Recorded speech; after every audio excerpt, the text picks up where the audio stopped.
Hello, brother. Today we're going to talk about body dysmorphia and social media. I remember being 16, only like 2, 3 years ago, and having such intense body dysmorphia. Like, you walk down the street and you compare yourself to everyone in a stressful manner. Yet in school, you feel like shit. Constantly around you, you feel like you're not good enough. You have a lot of social anxiety, you have a lot of stress. I fell into a sort of depressive rut, wasn't doing any of the good habits. I would literally spend like 2 hours a day watching like black pill content and stuff, to now being in a point where I'm so much better mentally, healthily. I feel so much better about myself. My self esteem is so much higher. And I actually feel good about myself now. And this is going to be through a few steps of like mental models and actions to take that are going to make you feel better, respect yourself more, and not have massive triggers that then for the next week you fall into a rut. And every time like you walk past a reflective surface, like a mirror, a countertop, a car window, you check yourself out like to make sure like how you look in a stressful manner. So let's get into it. Your brain on drugs. While you're on social media, your brain is so hypervigilated constantly. Information, and your brain is not designed to handle this. Now, the reason why this video is focused around social media is because I believe for me and the majority of people in our age, the mass of your like worst triggers for body dysmorphia come from social media. Whether it's a guy that's a lot more jacked than you, whether it's someone that has a better face than you, whether you see some model and now you're comparing yourself to this professional supermodel that is on makeup with facial surgeries and everything. Your brain doesn't comprehend that. Even if someone is just objectively more attractive than you, your brain can't understand that. Oh, this is the top 0.0001 of people facially or physically. That's why they are a multi-millionaire supermodel.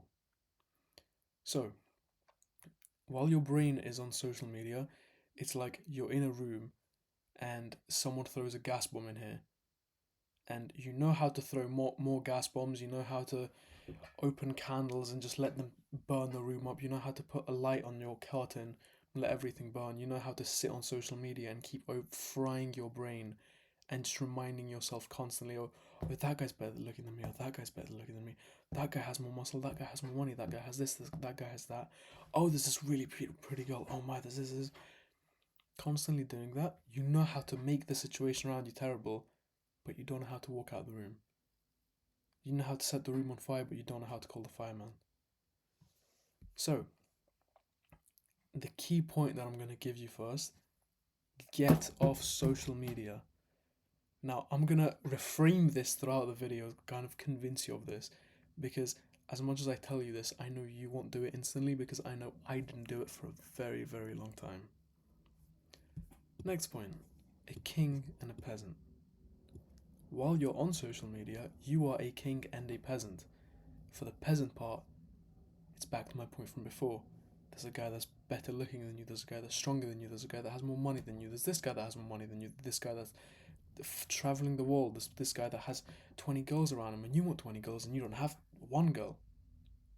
So here it's like everyone that you're seeing is at the top of the social like hierarchy and you're down here. That's the perception it's giving you. But at the same time, your For You page, you scroll past the photo of a girl that you find attractive and you spend 0.01 extra seconds on it, the system detects that and now it's going to reinforce that behavior of, okay, so he found this attractive, he wants to see more of this. This kept higher engagement. So then it starts showing you more of that. So your feed is going to be full of super attractive women. I'm just talking like for the majority of guys, and full of men that are richer and more attractive than you. No, that you're comparing yourself. Oh, there's this guy here. Oh, there's this girl here. Your brain can't handle this for two forms. You are seeing more attractive women than a king would for millennia. Kings through millennia have not seen the amount of like model gorgeous women that you have. If you have watched porn for years, you have your primordial part of your brain believes that you have more women than a literal king would. So on one hand, you're so overstimulated by your brain being addicted to this app on your phone because it's like your whole validation is on there. Now, on the flip side of that, you scroll from one reel to the other, and you go from thinking yourself as the king to now thinking yourself as a peasant. What does that do for your brain, bro? How is that frying every single part of your brain? You really want I really want you to understand this is the fact that yeah, you hear all the time about this thing. Oh yeah, it burns your dopamine receptors. Oh yeah, it's not good for you and it makes you lose your attention span. I'm talking your primordial part of your brain, which is the majority of your brain, physically cannot cope with this. This is why you see people laying on this sideways on their bed scrolling for hours, man. Even though you don't look happy, because how can you be happy in this? Your brain is going from hyper-vigilated, incredible state to falling and being like the lowest of the social hierarchy and feeling like shit. So again, you need to get off social media. It's such a massive trigger, and let alone it being a trigger. So what I mean by trigger, for those who don't understand, is the fact that say you have cravings of alcohol. A trigger for an alcoholic would be they walk into their kitchen and there's a bottle of vodka on the counter. That's a trigger. That reminds them of the thing they want. It's very difficult to then cope with your addiction if you get triggers all the time. Like imagine you take an alcoholic and you place them in a meditation retreat in the mountains and they can just spend 2 weeks, they don't see any alcohol or anything. Or you take the addict and you take them and you put them 2 weeks going from party to party to bar. In which scenario are they going to struggle more in, so be more stressed and additionally more likely to relapse in? Relapse for someone with body dysmorphia is sort of like you're going on social media and you're just scrolling and scrolling and scrolling and seeing looks maxing reels and seeing guys that look better than you and seeing women that are so attractive constantly, constantly, constantly, constantly.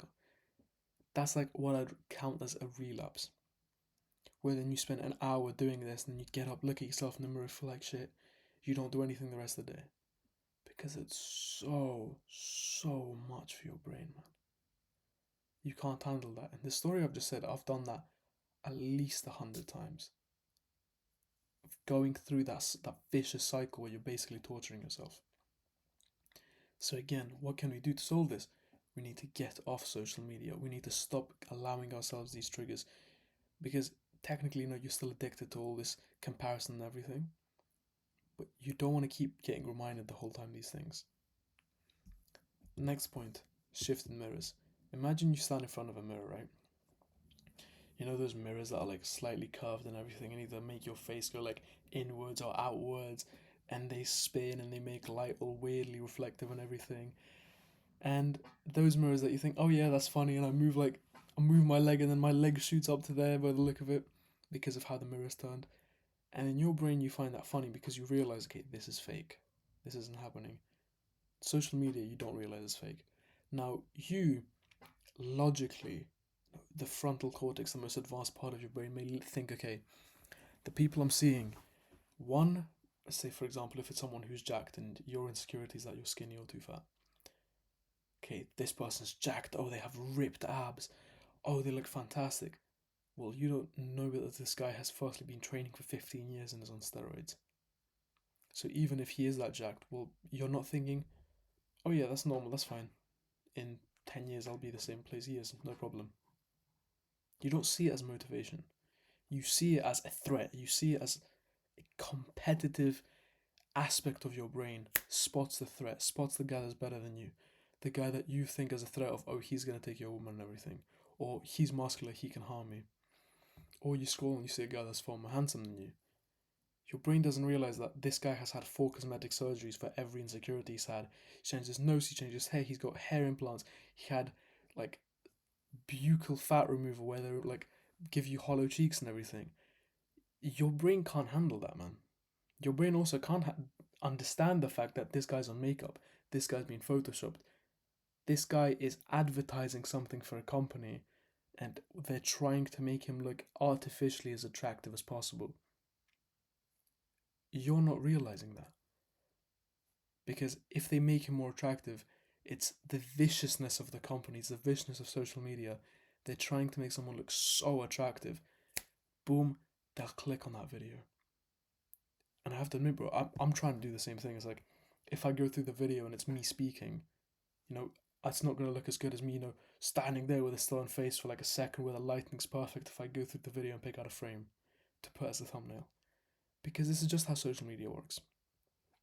Now, with, say, short form scrolling, this is so bad for your brain. Because if everything is generally artificial, you can't handle that. Your brain doesn't understand that, okay, this is fake, doesn't matter, whatever.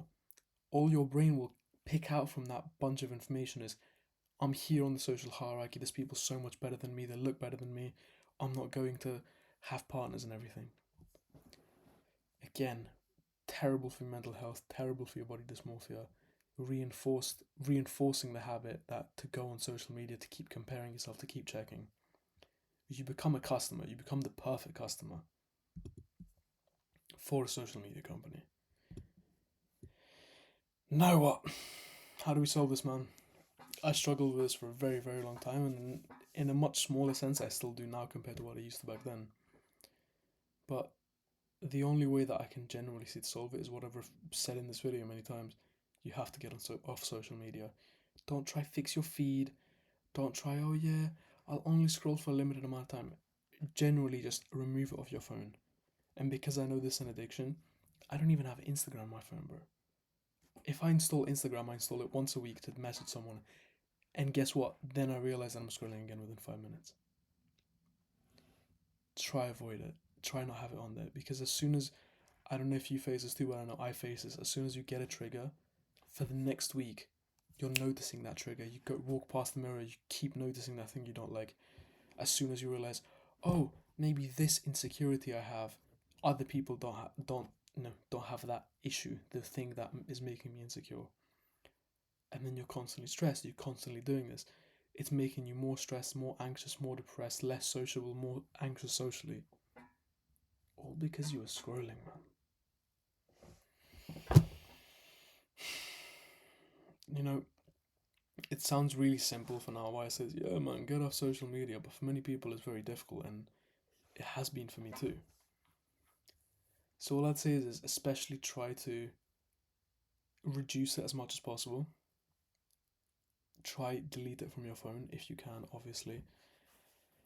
Try not scroll on it. Try get versions, like I know on Android you can go ghost mode or something. I think you can block all reels, so there's no reels, say on Instagram for example. You can start texting the main people on social medias like WhatsApp where there's no scrolling. That really helps. Something that really helped me is while I'd scroll and I'd see like these accounts of people that are like gorgeous model looking guys or girls and whatever, and then you just realize in like one of their reels as you're scrolling through their page 15 minutes is, wait a second, they're actually a lot more human looking than they make it out to look. In every photo in their post, when it's with perfect lighting, with makeup, with slight editing, all these things, with filters, that you don't notice, and then you scroll through their pages, they're talking, and you realize, wait, this guy just kind of looks like me. Like, yeah, he's me with like longer hair if I lost some body fat. Yeah, he's me with like he had his nose surgery or some random stuff, whatever. And I remember I used a screenshot and I had like a little folder on my phone with like 20, 30 photos of like random people that kept annoying me. It's like, oh, that guy's better looking than me, that guy's more jacked than me, and whatnot. Then you realize, wait, that guy in reality looks like that. That girl that you think is so attractive just looks like a normal human. That person that you think is so jacked, that photo of him just normally standing there looks literally like you will in 3 years' time. That is not a healthy habit, to have a little comparison folder, but it really helped me when I was like on the heightened parts of my body dysmorphia, when you can't handle this thing. It's a very nice sort of short-term tactic to just make you feel better when you're really stressed that you're not feeling good, is the fact that you can check and it's either photos that you think you look really good in or photos of the people that cause you triggers that you realize they just look like humans. That helped me in the short term. I've tried to get off that as much as possible because you don't want to be comparing yourself to others constantly, because long term you're just reinforcing the cycle of body dysmorphia. This is definitely a very, very difficult topic for many people, and I know for me as well. But I really hope this helps you, man, because I know this transformation has really helped me. And it's changed my life, man. You don't want to be going around constantly stressed, constantly thinking this, worrying about that guy, worrying about that girl, all these things. It's just not good for you, man. And on the flip side of that, you feel so much happier when you're just happy with yourself. You're not constantly comparing yourself to everyone else. So I really hope that helps, man. Much love.